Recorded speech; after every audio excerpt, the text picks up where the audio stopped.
Muy buenas noches. Como habíamos indicado, el foro de Derecho Administrativo de nuestro grupo, de Derecho Ambiental de nuestro grupo de Derecho Administrativo Costa Rica, programó una última charla en el caso del foro para el cierre de litigios climáticos, que es una temática que de algún modo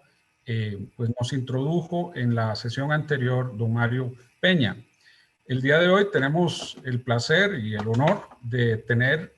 para esta exposición a una de las personas, quizá diría yo, más informadas, con mayor trabajo en estos temas a nivel iberoamericano, que es la profesora Marta Torres Schott, que es directora de investigación, catedrática de Derecho Ambiental en la Universidad París, La Sorbona, y además es coordinadora de la red Climalex. Es una persona que me consta que ha venido dando continuamente seguimiento a esta temática, escribiendo, investigando y exponiendo al respecto. Muy amablemente, a pesar de su atribulada agenda profesional y familiar, pues ha aceptado el día de hoy exponernos sobre este tema de gran trascendencia y de gran actualidad, porque todos los días en estas últimas semanas, pues no todos los días, pero en estas últimas semanas hemos tenido noticia de algunos fallos en Alemania, en Holanda, sobre los cuales pues muy probablemente la profesora Torres Schott nos va a comentar el día de hoy. Así que pues la audiencia es toda tuya, Marta, y de nuevo muchas gracias por participar en este foro de nuestro grupo. Hola, buenos días. Aquí son ya por la tarde, pero buenos días a todas y a todos y muchísimas gracias por esta invitación. Muchas gracias, querido Aldo, por llamarme y permitirme que presente efectivamente los últimos desarrollos de estos litigios climáticos y también un poquito el contexto. Y muchas gracias a este foro ambiental que organiza estos eventos y estos seminarios tan interesantes. Voy a pasar entonces a exponer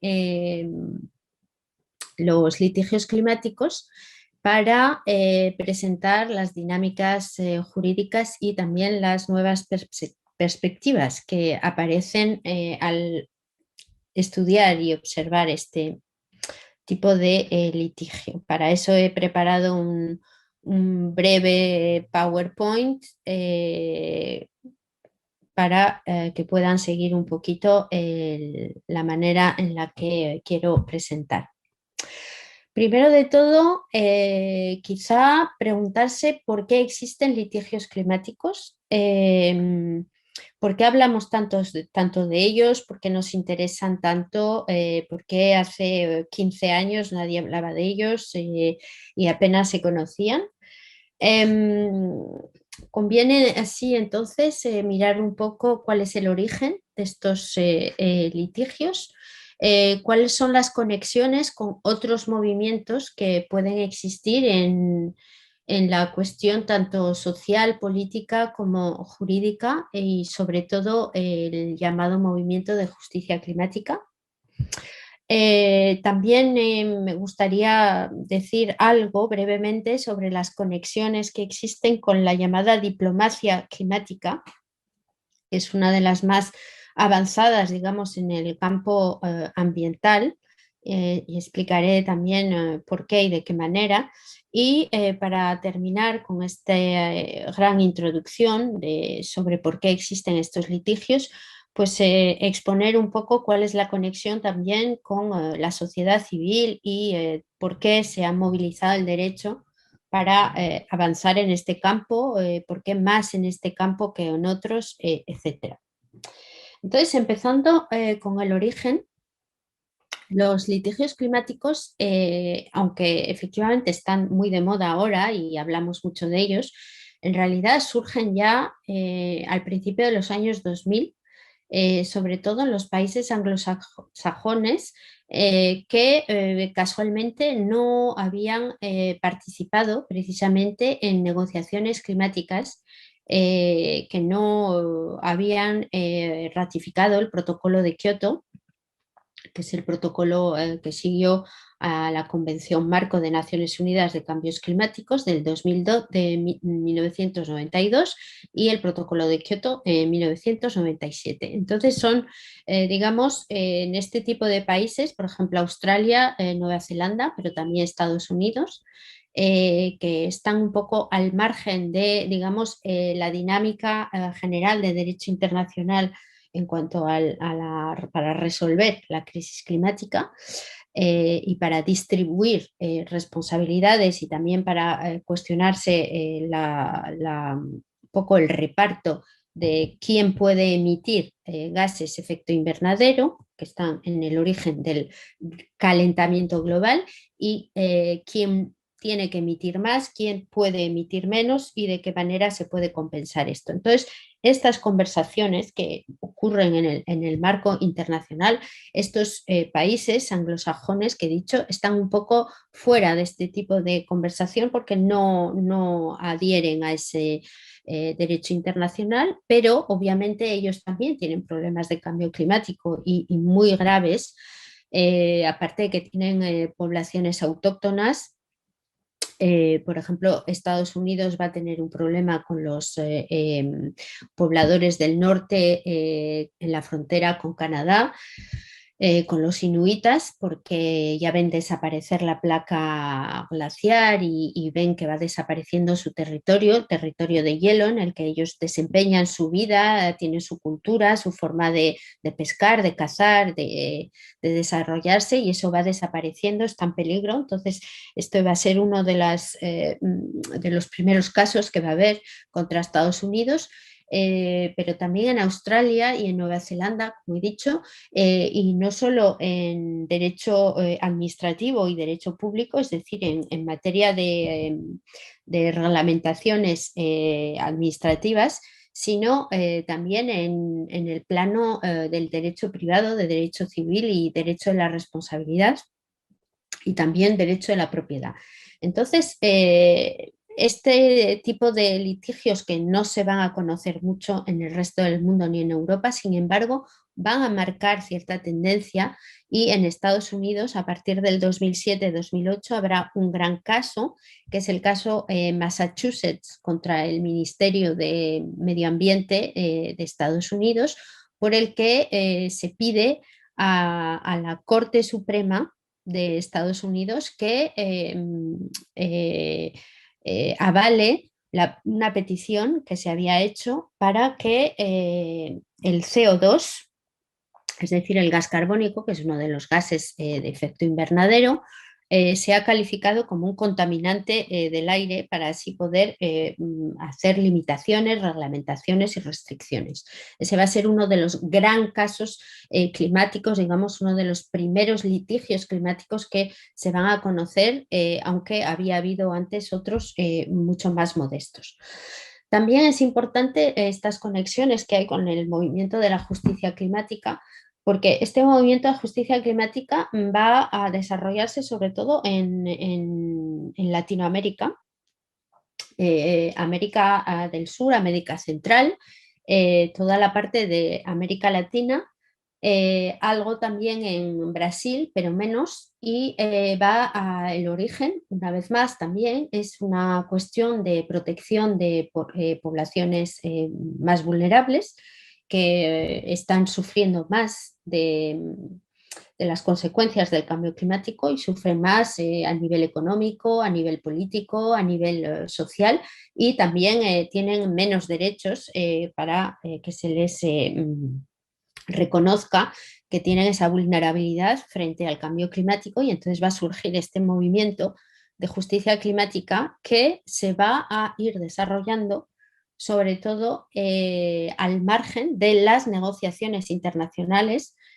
sobre el cambio climático, que son las negociaciones que se realizan en Naciones Unidas, y que realizan bueno, pues una reunión anual, que son las conferencias de las partes, para dialogar y para ir negociando poco a poco la puesta en aplicación de los acuerdos climáticos. Y este movimiento de justicia climática aprovecha, digamos, esas negociaciones internacionales en las que no tiene representación oficial y va a empezar a organizar eventos paralelos a las negociaciones. Entonces, estas conexiones me llevan al tercer punto, que es el de la diplomacia climática, que es un punto muy importante, porque aquí es en el que, y conecto también con el cuarto punto, la sociedad civil en general, no solo la del movimiento de justicia climática, más autóctono, más anclado en Latinoamérica, pero ahora se va a extender también al resto del mundo, incluso a India, Pakistán, Filipinas y por supuesto llega a Europa, y la sociedad civil se va a ir organizando, acercándose a ONGs, o las ONGs van a ir buscando gente que les parece particularmente vulnerable a los cambios climáticos, y así se van a originar una serie de conexiones muy interesantes al margen de esta diplomacia climática, digamos, más oficial de Naciones Unidas, y se va a intentar conseguir luchar contra las desigualdades creadas por el cambio climático, los riesgos climáticos, estas injusticias creadas por el cambio climático y todos los daños, etcétera, y se va a intentar luchar a través del derecho, es decir, que se va a movilizar el derecho, pero no el derecho, solo el derecho internacional, sino sobre todo también los derechos nacionales en cada país. Por eso se va a recurrir a los jueces nacionales. Entonces, existen varias definiciones de los litigios climáticos. ¿Qué son los litigios climáticos? Los primeros que lo definieron son unos autores americanos, Merkel y Ruhl, que escribieron varios artículos que se consideran fundadores de esta nueva doctrina, digamos, y en ellos definen los litigios climáticos como toda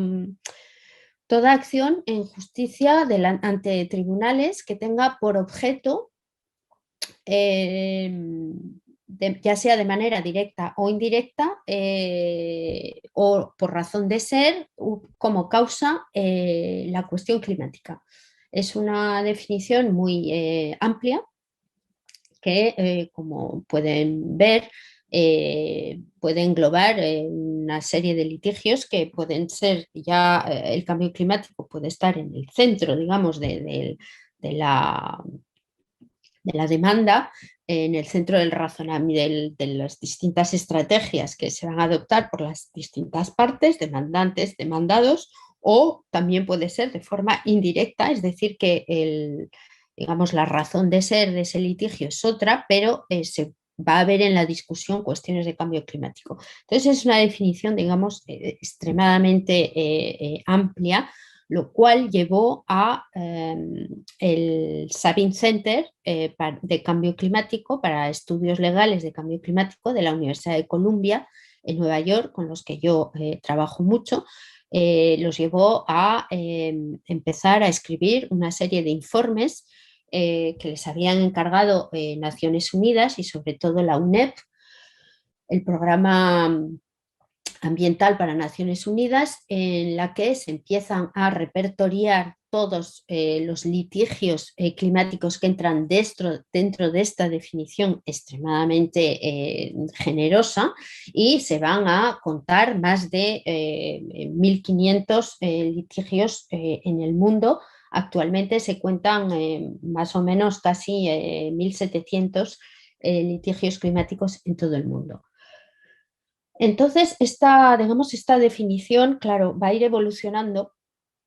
porque la doctrina se va a ir centrando cada vez más en el estudio de aquellos litigios que se consideran, digamos, estrella, ¿no? Los litigios un poco más emblemáticos, aquellos que, bueno, en los que se les da más publicidad, o aquellos en los que los avances en cuanto al derecho ambiental y derecho climático, pues marcan, digamos, un antes y un después. Entonces, esta definición va a ir evolucionando y se va a ir centrando cada vez más en litigios, digamos, que contemplan la cuestión climática como único problema del que se va a discutir con el juez. Y habrá entonces la publicación de muchos informes, de muchos estudios variados. A este informe que hablé antes, que cité, que se le había encargado al Sabin Center, pues luego el Instituto Grantham de Londres también hizo otro. Nosotros en París también hemos tenido un proyecto de investigación que ha durado más de 3 años y al final del cual también hemos publicado un informe que es público y puedo mandar luego el enlace. Y bueno, y va a haber también muchos libros de doctrina, innumerables artículos y bueno, digamos que es un tema que evoluciona constantemente. También se van a desarrollar doctrinas de estos litigios climáticos y distintas corrientes. Entonces, por un lado, va a haber, digamos, la doctrina más clásica de los administrativistas y ambientalistas, pero también va a haber una doctrina de los que están más especializados, por ejemplo, en derechos fundamentales o derechos constitucionales o incluso derechos humanos, ya sea a nivel internacional de Naciones Unidas o ya sea a nivel regional, por ejemplo, de la Convención Interamericana de Derechos Humanos o de la Convención Europea de Derechos Humanos o la Convención Africana. Entonces,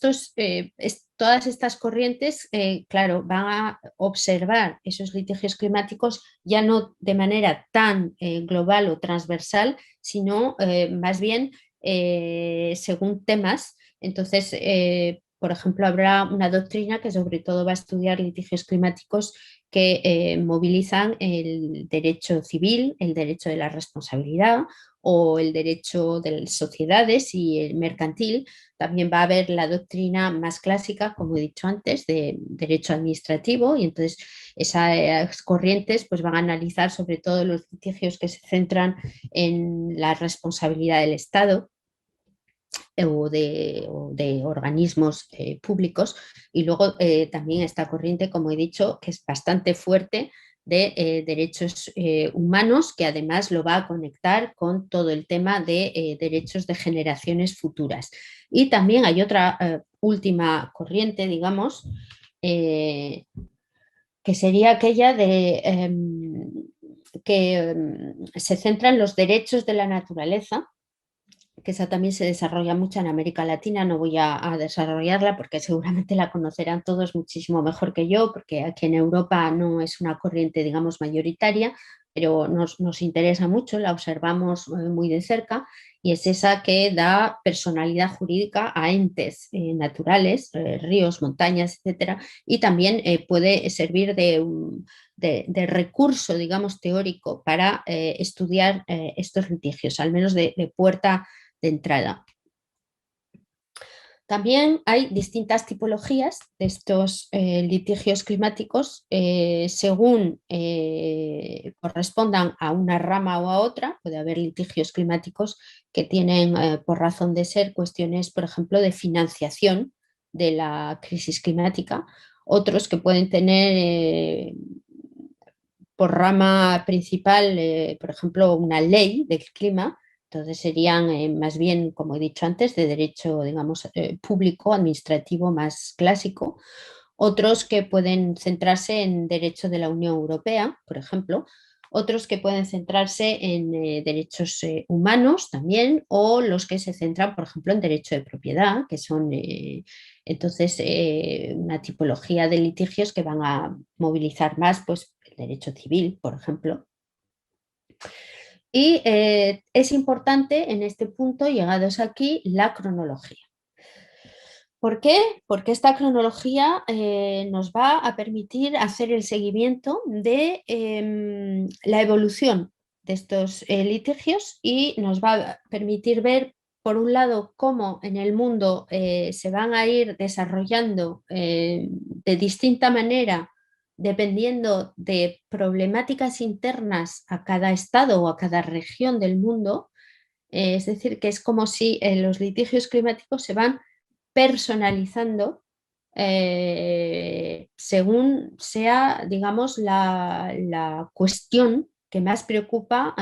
desde el punto de vista ambiental o también económico, social o jurídica en cada país. Esta cronología también nos permite ver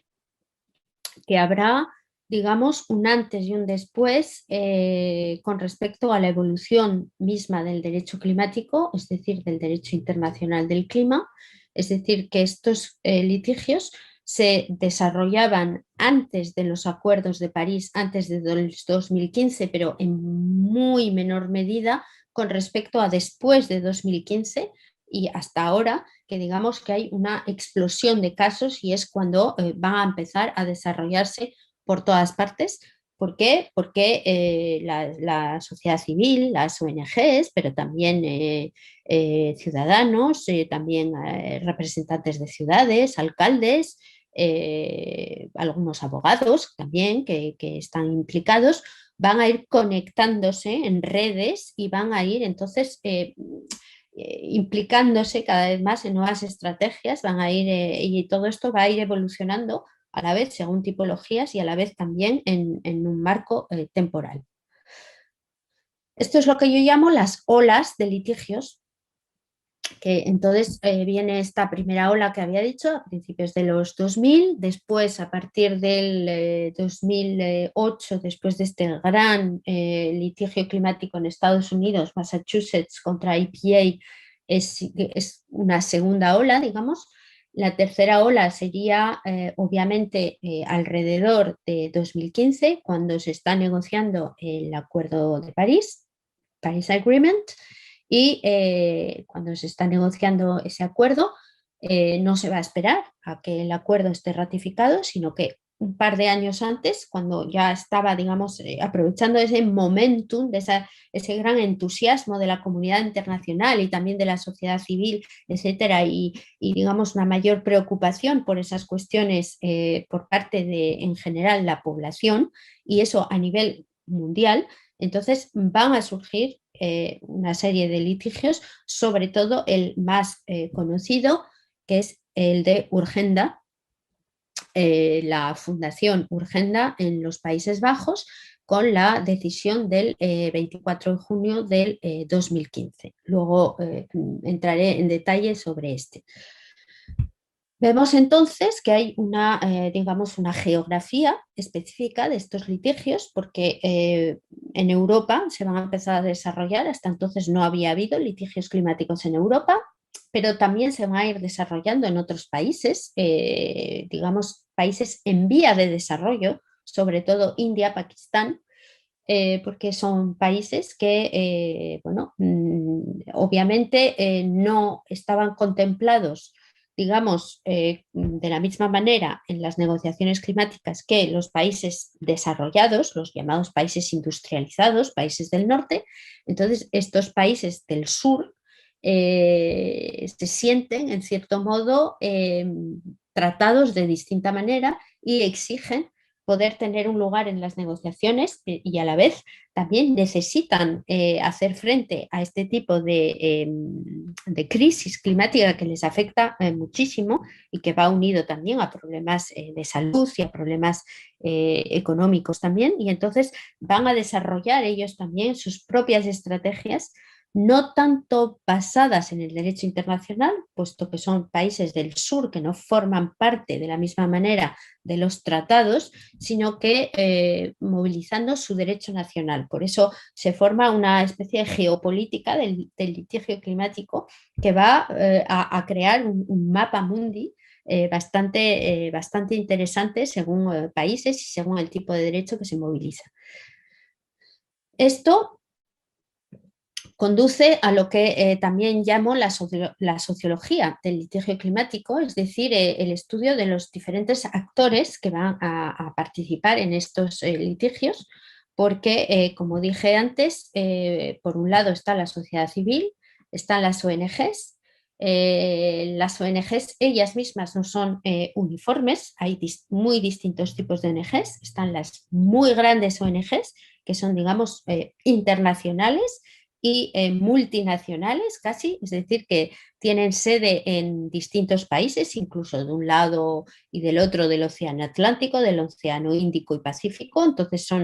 tienen sucursales y, claro, tienen muchísima conexión y muchos medios. Y luego están pequeñas asociaciones más locales que a lo mejor están también más cerca de la población, que conocen mejor los problemas locales y que van entonces a lo mejor a tener más facilidad también para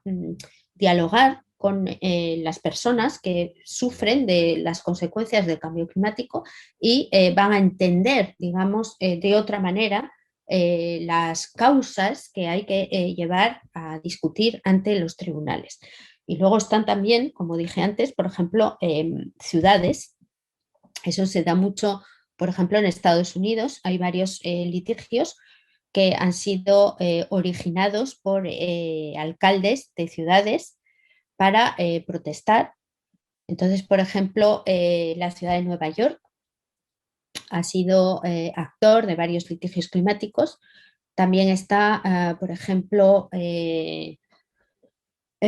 California. Ha habido varias ciudades que han llevado ante la justicia a empresas considerándolas responsables de la aceleración de las temperaturas y de las consecuencias también dramáticas,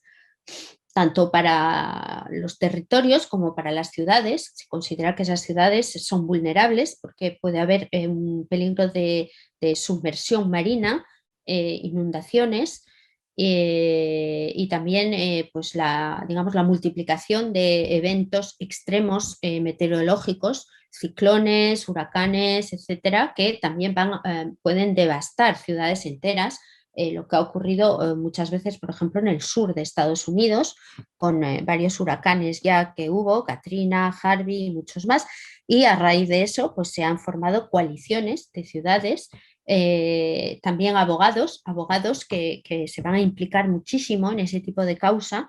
que van a trabajar pro bono para algunas ONGs o para estas ciudades o para algunos ciudadanos. Entonces, digamos que la sociología del litigio climático es variada, es muy rica, es compleja y ya solo en sí sería ya, digamos, un tema para sociólogos que daría muchísimo materia para estudio. Esto nos lleva entonces a una diversidad y a una pluralidad del litigio climático, es decir, que no hay un tipo de litigio climático, ya lo habrán entendido desde el principio, ahí es donde quería llegar, sino que hay muchos distintos tipos de litigios climáticos, incluso algunos que simplemente van a permitir, pues por ejemplo, anular autorizaciones pues para, por ejemplo, el desarrollo de algunas industrias o para la construcción de algunas obras. Algunos están muy conectados, por ejemplo, con cuestiones de urbanismo, permisos para construir en ciudades o en el campo. Entonces, este tipo de litigio, digamos que también da mucho juego, es menos mediático, es menos emblemático, es menos quizás simbólico que estos grandes litigios de los que hemos oído hablar, que cuestionan la acción del Estado, que condenan al Estado, que consideran al Estado responsable, pero digamos que son litigios también que pueden contribuir a hacer evolucionar pues el derecho ambiental del día a día, de las autorizaciones para construir o para desarrollar actividades. Llego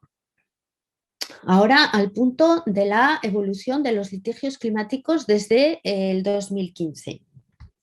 He escogido la fecha del 2015, como he dicho, por un lado, porque es la fecha en la que se va por fin a firmar el tan esperado nuevo Tratado Climático de Naciones Unidas, el Acuerdo de París, y también porque va a ser la fecha en la que va a haber este primer gran histórico litigio climático, que es el de Urgenda.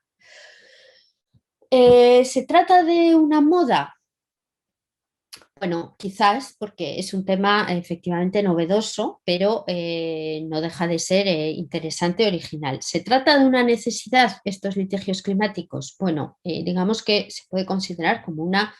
herramienta más que viene en apoyo, digamos, de las negociaciones climáticas internacionales que van muy lentas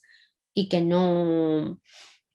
bueno, no satisfacen a todo el mundo porque un tratado internacional, pues obviamente para que todo el mundo esté siempre de acuerdo en todo es complicado. Son negociaciones que avanzan lentamente, con muchos intereses en juego y con países muy diversos. Entonces, dada esta lentitud, es verdad, la sociedad civil responde y, digamos,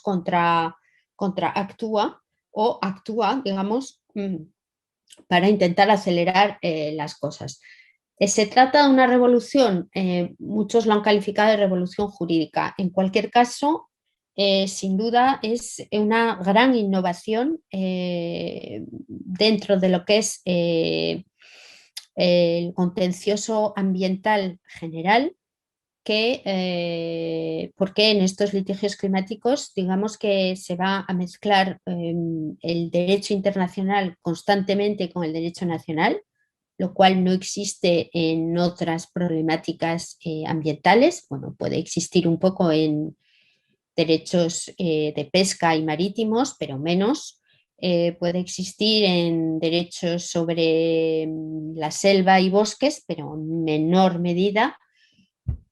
En derecho de aguas puede existir en cuanto hay ríos transfronteras, pero digamos que es menos global que la cuestión climática. Entonces, desde este punto de vista, es verdad que el litigio climático, como el cambio climático, es el problema global y sistémico por excelencia, porque es calentamiento global planetario, pues desde este punto de vista, si no es una revolución, al menos sí que es muy original y introduce muchísima innovación en el campo jurídico. Al mismo tiempo, también este tipo de litigio va a permitir revisitar el derecho ambiental más clásico que se venía utilizando para otro tipo de cuestiones y que van a funcionar o se va a intentar que funcione bien en el cambio climático. Un ejemplo es, por ejemplo, en Estados Unidos, la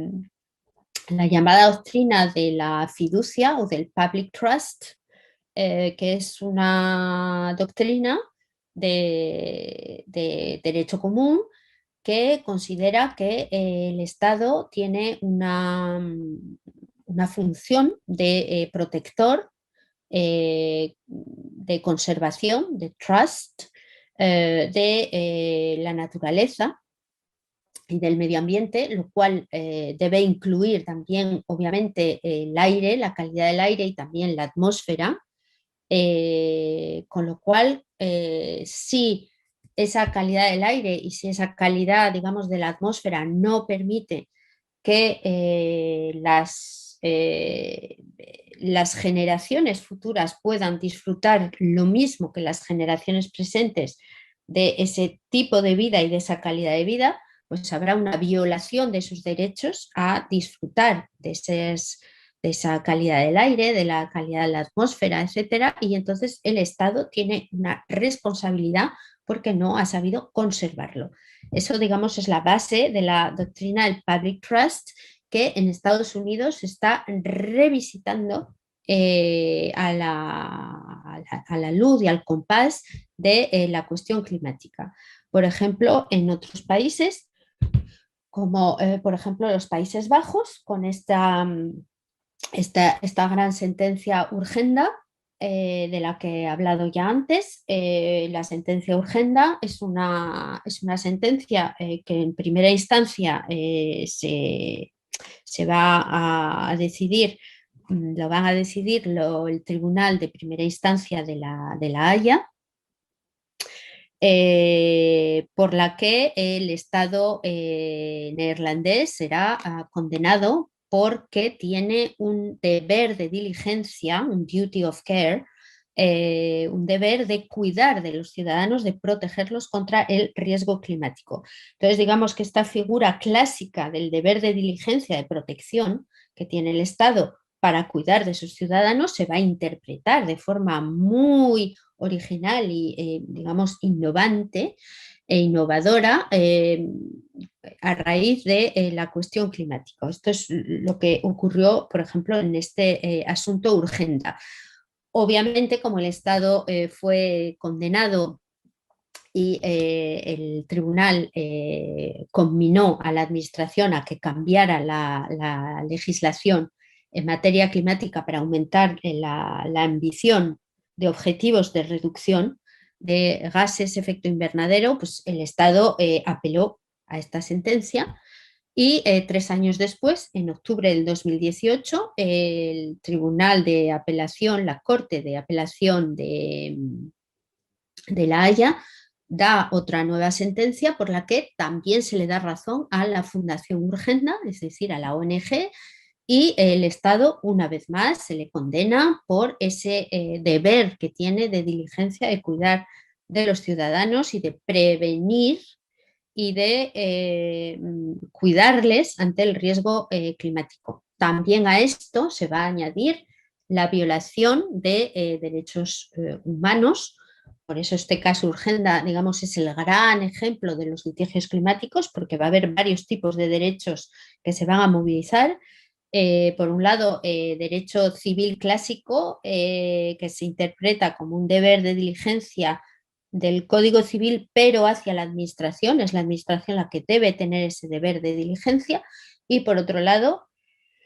las obligaciones positivas que tiene que tener el Estado en base a la Convención Europea de Derechos Humanos, artículo 2 y artículo 8 de la Convención Europea, en base a los cuales los ciudadanos que pertenecen a países del Consejo de Europa y de la Convención Europea de Derechos Humanos tienen un derecho a la vida y un derecho a la vida privada y familiar que los estados deben respetar y que las administraciones deben hacer lo necesario para cumplir con estas obligaciones positivas de cuidado de estos derechos para que no sean violados. Entonces, esta sentencia Urgenda, digamos que innova porque va a mezclar varios mecanismos de derecho y va a ser en este sentido muy original. ¿Resultan un arma política estos litigios? Obviamente sí, yo diría. ¿Por qué? Porque las ONGs van a hacer presión, la sociedad civil va a hacer presión contra los estados, va a hacer presión en el momento de las negociaciones climáticas y se va entonces a intentar acelerar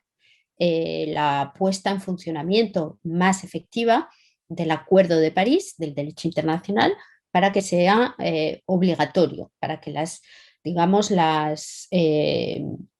reducciones que cada país tiene que tener, su contribución nacional, digamos, para reducir los gases de efecto invernadero, hasta ahora no son considerados obligatorios, son más bien reglas de conducta, es más bien soft law, y con estos litigios climáticos lo que se intenta hacer es, digamos, dulcificar,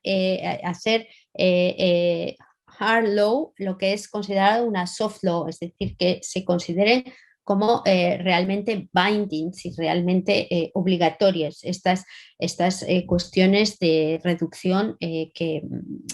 propone el Acuerdo de París y el derecho internacional. Entonces son un arma política en ese sentido interesante y son obviamente una herramienta jurídica también porque, como he dicho, permiten movilizar muchos mecanismos de derecho y también innovar. Esto nos lleva, voy a concluir rápidamente, hacia lo que yo llamo una nueva gobernanza del clima,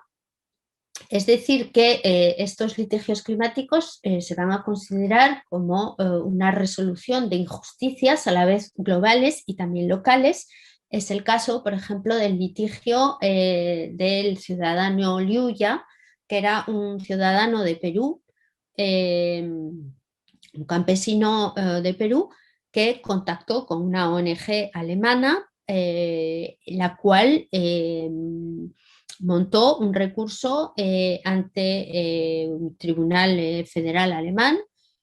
contra esta empresa que producía electricidad, considerando que era responsable, al menos parcialmente, de las consecuencias nefastas del cambio climático y que en la región de este señor Liuya, en Perú,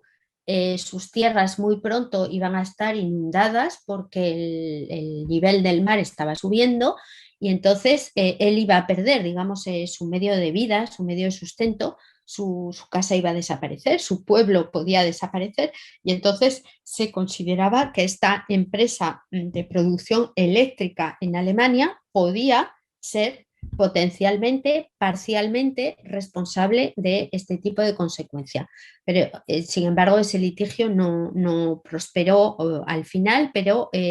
digamos, es uno de los primeros contra las empresas muy interesantes que lleva un problema global también hacia un problema local. Hay otro muy interesante que ese propone, digamos, una solución más sistémica al servicio del medio ambiente. Entonces es un litigio que puede ser a la vez considerado un litigio climático, pero es también un litigio pues, que va a plantear las cuestiones pues, de los habitantes de la selva amazónica en Colombia, que va a plantear también cuestiones de acceso a la información, que va a plantear cuestiones también de protección de los árboles, de la selva, que son, como dice la sentencia, el pulmón del planeta. Esta sentencia, que todos la conocen obviamente, es la del Tribunal Supremo en Colombia del 4 de abril del 2017, si no recuerdo mal, y también plantea a la vez un problema local, pero también un problema global. Esta sentencia también va a plantear otro problema,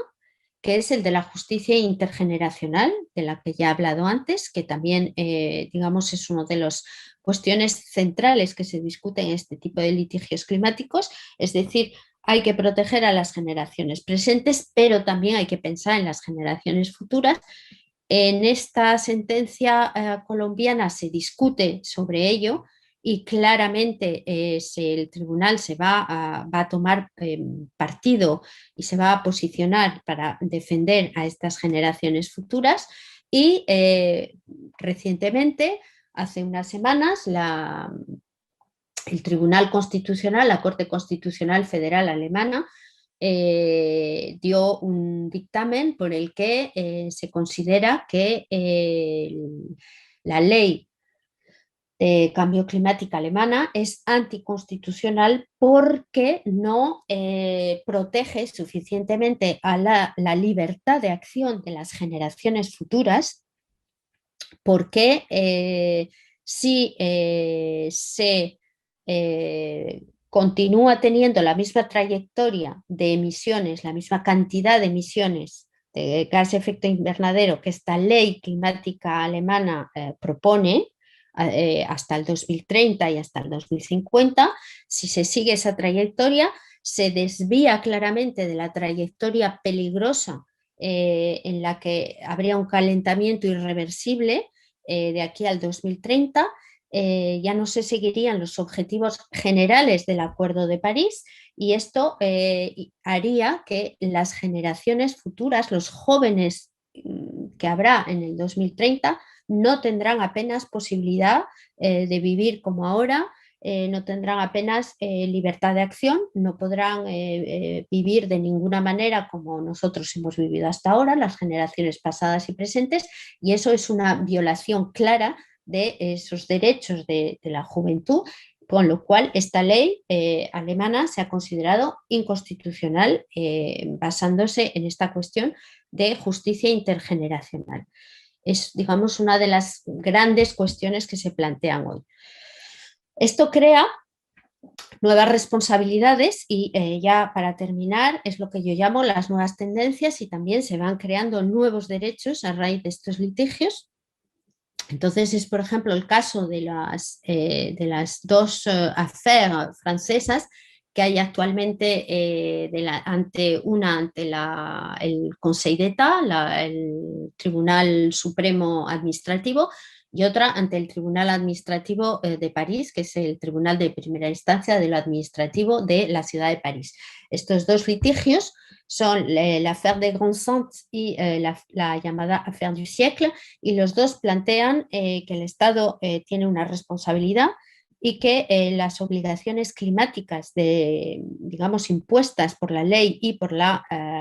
también el Acuerdo de París no respetan las trayectorias del Acuerdo de París, y que además el derecho francés, la estrategia nacional baja en carbono, no es suficientemente clara y no, digamos, pone obligaciones suficientemente claras hacia la administración, con lo cual no se está respetando estas trayectorias que deberían respetarse en el marco más general del Acuerdo de París. Es decir, que hay una responsabilidad del Estado si estas obligaciones no se convierten en derecho efectivamente obligatorio, valga la redundancia. Estos litigios climáticos también van a señalar el papel, digamos, importante del derecho internacional, el lugar que tiene el derecho internacional actualmente también ante el juez nacional. Es decir, que estos litigios climáticos van a plantear que el derecho internacional climático, el Acuerdo de París, sea la guía que permita que luego el derecho nacional se construya siguiendo las pautas de ese derecho internacional, y que no solo se tenga en cuenta su existencia como, digamos, en la pirámide kelseniana, como un derecho que está ahí arriba, que tiene su supremacía, pero que luego si se va bajando en la acción administrativa no se va a seguir, sino que tiene que tener un papel central y preponderante, y todo acto administrativo tiene que hacerse conforme a este derecho internacional y a los acuerdos de París. Típicamente es el caso del aeropuerto de Heathrow en Londres de hace un par de años, y también el caso de una mina en Australia que se pedía que se anulara el permiso de explotación de una mina, porque si se explotaba esa mina y si se autorizaba administrativamente la explotación de esa mina, claramente el aumento de emisiones de CO2 iba a ser brutal y espectacular, y se iba a alejar entonces Australia completamente de esta filosofía y de este mandato del Acuerdo de París, y se iba a sobrepasar muchísimo el objetivo de 2 grados de calentamiento global, o si es posible 1,5 grados de calentamiento. Estos litigios terminan, digamos, con el último, el bebé, el más reciente, que es el de la semana pasada, el caso Shell en los Países Bajos, que fue el caso que fue llevado por los Friends of the Earth Netherlands o Milieudefensie y también Greenpeace en los Países Bajos, y lo llevaron varios grupos y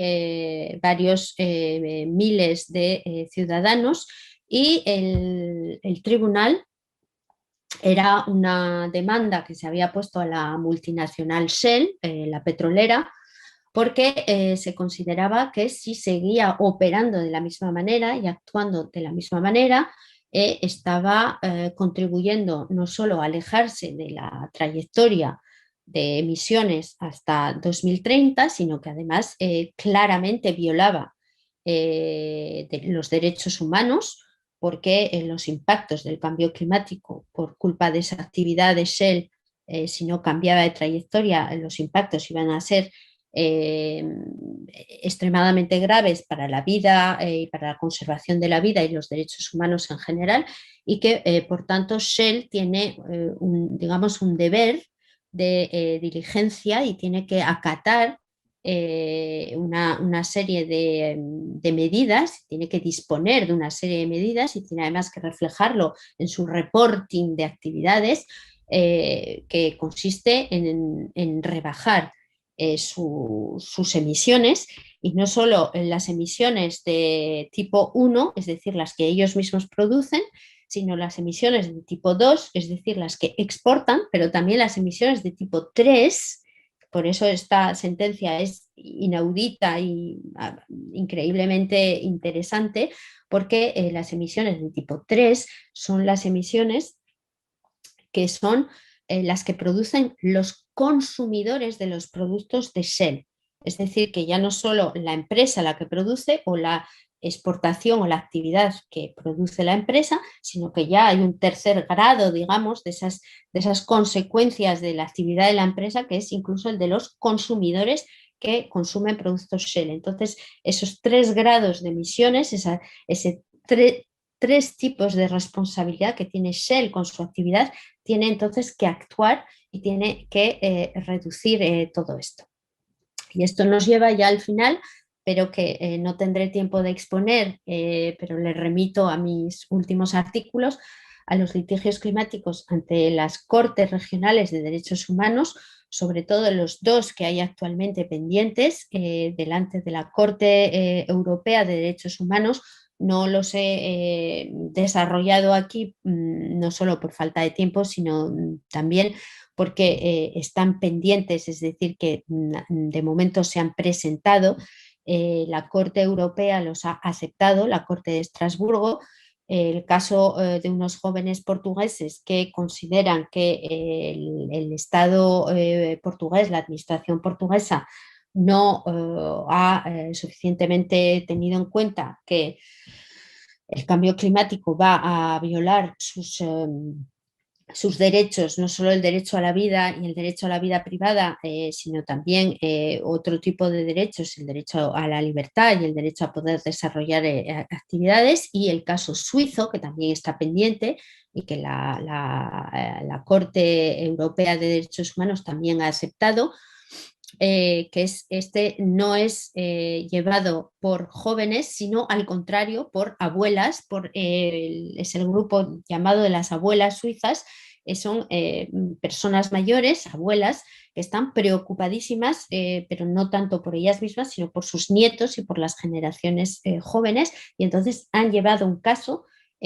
porque agotaron ya todas las vías administrativas ante el Estado suizo y lo han llevado ante la Corte Europea de Derechos Humanos, y entonces estamos esperando a ver en los próximos meses cuál será la cuestión y cuál será la solución. Para concluir, vemos que hay muchas nuevas perspectivas que se están abriendo, muchas ventanas que se abren, ninguna puerta que se cierra, porque todo esto está avanzando mucho y de una manera bastante impresionante y bastante importante para hacer evolucionar el derecho del cambio climático, con nuevas dinámicas, incluso desde el punto de vista constitucional. Y concluiré con esta última sentencia también de la Corte Constitucional Alemana, de la que ya he hablado, que considera que efectivamente toda ley que no respete los derechos de los jóvenes y que no instaure una justicia entre los jóvenes y la generación presente tiene que ser considerada inconstitucional. Es decir, que tenemos que construir y conservar el futuro de nuestros jóvenes si queremos también que la humanidad entera y que el planeta pueda sobrevivir. Muchas gracias.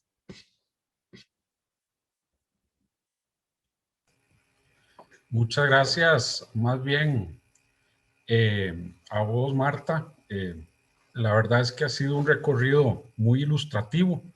de esta figura de los litigios climáticos o de los contenciosos climáticos.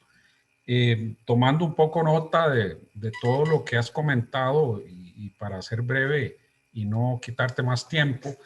pareciera que, bueno, es obvio que esto toca jurisdicciones como la contencioso administrativa, desde el punto de vista de examinar la legalidad de las conductas de las administraciones públicas frente a los temas climáticos. También significa confrontar leyes, disposiciones normativas que pueden llegar, como en el caso alemán, a ser anuladas. Y bueno, el tema este que se está abriendo cada vez más de de los derechos humanos. Es decir, digamos que tenemos cortes de derechos humanos, cortes constitucionales, cortes contencioso-administrativas, que tienen un margen de acción para por medio de litigios climáticos, controlar conductas administrativas, disposiciones legales, omisiones, creo, que sería el caso también, ¿verdad? En el sentido que no son solo actos administrativos, sino conductas de dejar hacer por parte de las administraciones. Me parece que en ese sentido el concepto de los litigios climáticos es bastante amplio y además, bueno, como es propio el derecho administrativo, hace un corte longitudinal y transversal en las distintas jurisdicciones, ¿verdad? Me da la impresión que uno podría sintetizar de algún modo el concepto de esa forma. No sé si te parece esa caracterización o me paso de la línea. No, no, estoy de acuerdo, estoy de acuerdo. El litigio climático tiene esa capacidad tener esa transversalidad y poder traspasar las distintas ramas, digamos, de derecho o al menos las ramas, la diferenciación jurisdiccional por esa temática común. Y también, como he dicho antes, se desarrollan cada vez más litigios civiles también, teniendo en base código civil o al menos derechos, digamos, de tipo privado, propiedad, responsabilidad civil. Entonces, sí, tiene esa característica el litigio climático. Sí, claro. Bueno, es mi deformación de publicista que centro la atención en eso, pero llevas razón. Precisamente el caso Shell es un enjuiciamiento de una conducta de una persona de derecho privado que también está sujeta a confrontar sus actividades comerciales, y esto del tema de incluso que apuntabas de que digamos, las emisiones de sus consumidores deben ser objeto de atención por parte de la empresa, pues dice mucho desde una perspectiva que incluso podríamos decir de derecho al consumidor, ¿verdad? Que empieza a tocar ese ámbito. Y bueno, lo otro es que claramente pues es un tema intergeneracional, ¿verdad? El caso de las abuelas preocupadas por sus nietos o de los jóvenes preocupados por su futuro también nos refleja eso. Y el otro tema es que, bueno, ahí los límites geográficos empiezan a ser simbólicos y de pronto los fallos que se adopten en estos ámbitos, en los distintos ámbitos geográficos, pues van a tener un impacto en muchos casos a nivel global, ¿verdad? Que es otra de las características que podríamos considerar tienen estos fallos climáticos, que no se reducen en sus beneficios a el tema o al ámbito estrictamente geográfico en el que se dan. De modo que, pues no sé si tienes algún otro comentario que hacer de cierre. No, bueno, muchísimas gracias por la invitación. Espero que os interese el tema. Me podéis escribir o contactarme, o si queréis algún artículo o alguna cosa, te lo puedo mandar y lo puedes poner en el foro para compartir información con los oyentes. Y preguntaros ahí en Costa Rica si tenéis algún litigio, si hay alguna cuestión que se desarrolle o ante la Corte Interamericana, pues, quizá. Sí, sí, bueno, precisamente la exposición anterior, que te voy a compartir el video de don Mario Peña, él hace una exposición muy interesante desde el punto de vista, bueno, de la influencia quizá no a estilo Colombia, no hemos llegado ahí, aunque como él plantea en su exposición, hay algunas evidencias en nuestra normativa que quizá han pasado desapercibidas en eso de los derechos de sujetos que no necesariamente sean seres humanos. Y bueno, una trayectoria de nuestra sala constitucional que quizás sin darse cuenta, porque como bien decís, esto es un poco una moda también, una nueva caracterización, pero que sí, quizás sin darse cuenta sí de algún modo anticipado esta ola con algunos fallos en los que de algún modo rescata ese deber. Tiene una larga trayectoria de caracterizar en nuestro país el derecho fundamental a un ambiente sano y ecológicamente equilibrado y radicarlo en los deberes que apuntabas del deber de los estados de velar por la eficacia de esas garantías, incluso desde una perspectiva intergeneracional, ¿verdad? En eso hay un amplísimo espacio en el que el Tribunal Constitucional nuestro se ha desarrollado, pero bueno, creo que vendrán noticias nuevas pronto cuando nuestros movimientos ambientalistas tomen nota de estas oportunidades que se pueden presentar, por ejemplo, por eso comentaba, en un contencioso administrativo por una eventual omisión. Nuestra legislación tiene espacio amplio para los litigios ambientales y pretensiones de condena, como las que señalas, de dejar de hacer o de hacer algo, en este caso por no cumplirse el parámetro de legalidad que podríamos derivar del Acuerdo de París, ¿verdad? Creo que por lo menos tenemos el instrumental procesal adecuado, sea en vía constitucional, sea en vía contencioso administrativa o ante la Corte Interamericana de los Derechos Humanos, que ya pues ha empezado desde que tuvo una opinión, luego un caso con Argentina, ha empezado a, digamos, pronunciarse en ámbitos que antes no eran pues parte de su objeto, como son los ámbitos ambientales o climáticos. Así que pronto probablemente tendrás noticias de pronunciamientos nuestros y te voy a compartir ese Sí, video de Mario donde él hace sí, genial, un sí, sí, interesante sí. resumen. Genial, muy bien, estupendo. ¿Y hay también algún artículo que haya sobre el Claro, desarrollo de estos litigios en tu país y todo? Me interesa muchísimo y bueno, pues muchas gracias otra vez y seguimos en no, contacto. muchas gracias a vos, Marta, de parte de los organizadores del foro y de los administradores del grupo, muy agradecido y muchas gracias por esta exposición que realmente nos abre los ojos de esta realidad que estaba ahí y no habíamos cobrado la conciencia suficiente de su importancia. Así que, de nuevo, muchas gracias y Muy bien, esperamos tenerte pronto más adelante de nuevo. Muchas gracias. estupendo. Chao, adiós, Chao. adiós.